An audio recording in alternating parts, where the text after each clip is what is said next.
Hey guys, John the Con here, and welcome to my Getting Started with Warhammer video series. In this episode, we'll be discussing the work area and the lighting that you'll need to help bring your miniatures to life. So, being comfortable with your work area and lighting is a crucial part of the Warhammer experience, and having the right equipment and space can make all the difference. So, whether you're a seasoned painter or just getting started, I have the tips and tricks that'll help you achieve a solid space. So let's grab your favorite drink and let's get started.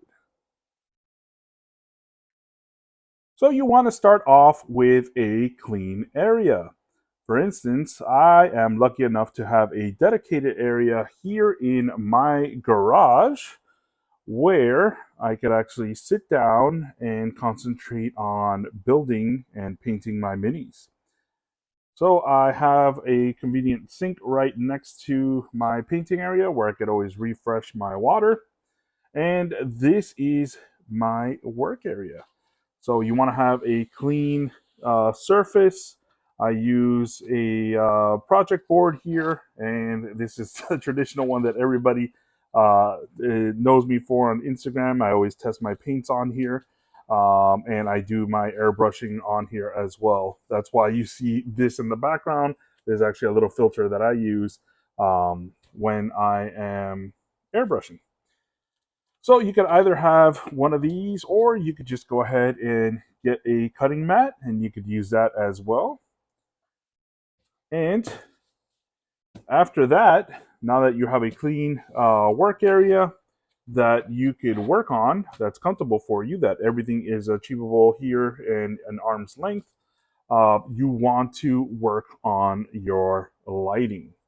So what I started with is basically this light right here. Let me turn this one off. And I noticed that it wasn't that much, that I needed more, right? And I needed a little bit more of a brighter light. So not natural light, but I needed like a 5K, like hyper, or like very bright white. So I went ahead and bought some bulbs, and I had a lamp in the house that we weren't using anymore. So I put those in there. And over me, I have one of these bulbs that you're able to control as far as opening them up, and with just having them focus on the lighting side. Now if I need extra light, I do have a dedicated little lamp here that I could actually focus on. So if you see the difference when it's off, I could go up and on. There we go. And I have plenty of light all around. Now, if you don't have a dedicated area, I do have a friend whose channel is Tony's Tavern, which I'll put in the description, who does the best practices for take down work areas, because he actually does not have a dedicated work area yet. So he puts everything in containers, and whenever he's ready to paint, he has it all accessible for him to use. So that, again, will be in the description. But yeah, that basically covers the lighting and work area and what you'll need to get started with your Warhammer experience.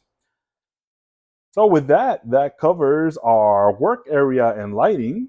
So please stay tuned for our next video in the series, where we'll be covering the actual tools that you'll need to start building your miniatures and bringing them to life. So until then, goodbye.